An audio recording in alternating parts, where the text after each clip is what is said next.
The Morupisi family left Gaborone High Court on Monday morning, going into a new terrain after Justice Chris Gabanagay convicted the former permanent secretary to the President, Carter Morupisi, on 2 counts of corruption and 1 count of money laundering. However, he discharged and acquitted Pindi Morupisi on all the charges she faced with her husband.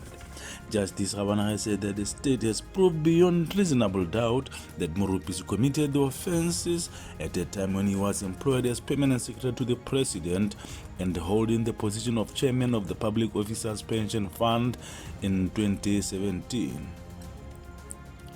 The charges emanate from a Toyota Land Cruiser that Morupisi accepted from the directors of Capital Management Botswana after he signed a contract to award tender to CMB as fund administrators for BPOPF.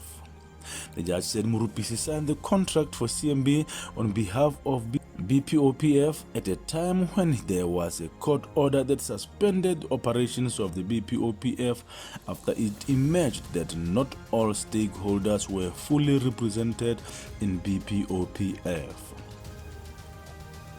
He said Morupisi defied the court order and decided to sign the tender so he could benefit from a corrupt relationship he had with CMB. He added that there was movement of cash from BPOPF, CMB, and the South African-based entity Mano Squad Services, for which 2 companies have same directors. Justice Gabanagay said the vehicle, which was bought for 631,000 rands, was registered as a second-hand vehicle to mislead the authorities and other stakeholders. Morupisi had denied knowing the directors of CMB and that he had enough money to purchase the vehicle by himself, since he was a board member of several companies and state-owned entities, including Botswana, and that he made money from external trips and allowances.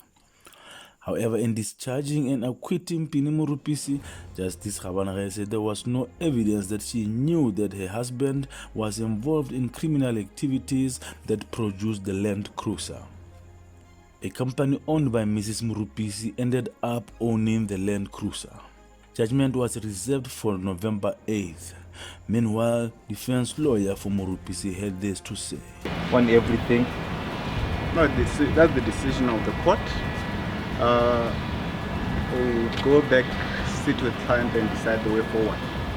It's the decision of the court. We respect it to the extent that it's a court decision, but we obviously don't agree with it. We believe it's